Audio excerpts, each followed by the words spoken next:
Stop asking your customers what they want or giving them a choice. It's killing your growth. Tell them what they need instead. I see so many tech founders adapting their product and bending over backwards to suit the needs of their customers. They ask their customers what they want, they add new features based on what their customers have requested, and then to make matters worse, they give them preferences and choices within the tech. All of these add to the weight of your tech, which you've got to carry forevermore, and you don't have to. It's really important that you don't build tech to improve your customers' flawed processes.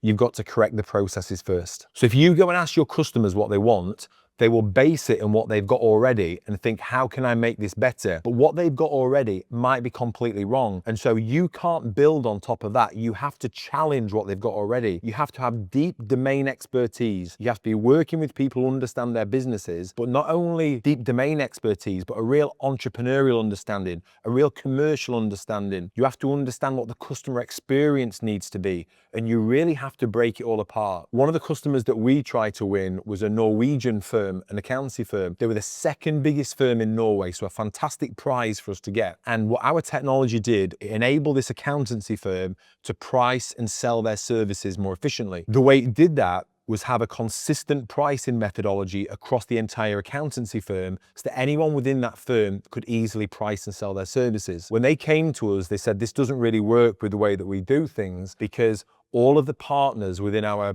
business price things slightly differently. So if you want us to use your product, you're going to have to adapt your system so that we can make these variations depending on who's using the product. I thought this would be fantastic if we landed them. It really takes into this new territory. To land a big fish like that would make it far easier to bring in other firms as well. So what do we do? And I stepped back and thought, we don't adapt. We don't change. They have to change the way that they're doing things because we believe that this is fundamentally right. So we went back to them and I said, we're not going to adapt our products for your process because I believe your process is fundamentally flawed. By having every partner charging slightly differently, you don't have a business. You've got multiple businesses that is not consistent, not coherent. And if I'm a client that went to this partner or that partner, I'm going to get a different price.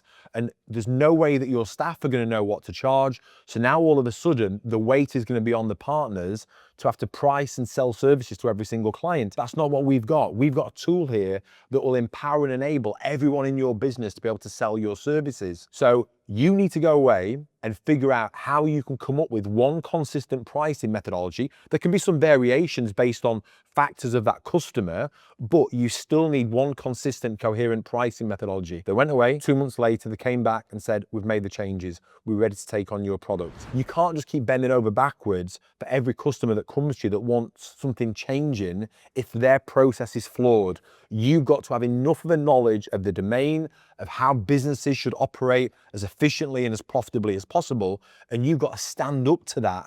You've got to lead with that. You've got to be authoritative and preeminent in that space and how things should be done so that you can say to them, no, it needs to be done this way. Your customers don't necessarily know what they want. You've got to be the expert that's got to go and figure out what it is that they really need, because very often your customers will be operating from a point of being aware of their surface problems, but you've got to understand their core problems. You've got to get deeper than they understand their problems, because also you don't know the quality of those businesses that are coming to you and telling you what they want. They may have terrible businesses. They might not be the most leading, pioneering, entrepreneurial businesses in that space. If you are going to work with somebody, you want the best businesses and you want the opportunities to go into that and understand them more deeply. You want to have closer conversations. You want to build that proximity with your clients to a point where you can go in and challenge them and really look at the way that they're doing things and change the way they're doing things. The other thing that you don't want to do as well is just have a big list of every single feature request that comes in. I read a fantastic book called Getting Real by 37 Signal founder Jason Fried. And in that, he says,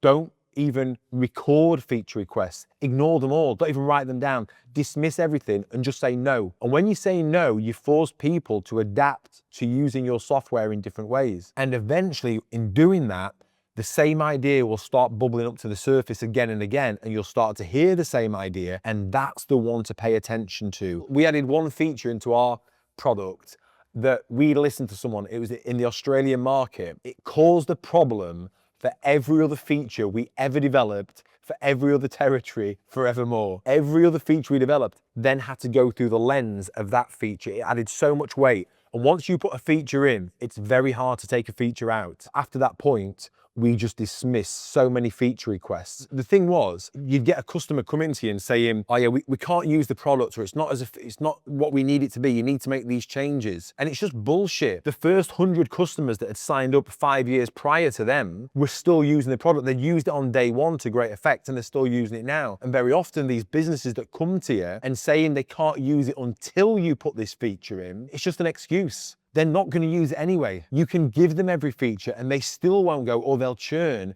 And then you've added the weight to the product and the time and the expense and the cost of doing all of that, and you're just going to lose that customer. Keep your product lean, keep your scope tight, and don't listen to every single feature request. And the final thing is, remove as many preferences as possible. You don't want to be giving your client options. Every time you give a client an option for a feature of your product, you're adding extra code that will need maintaining, that will need improving, that will need supporting. You're also adding more training that your team will need to deliver, more training for your clients to understand, more hurdles between them signing up for the product and ultimately using the product.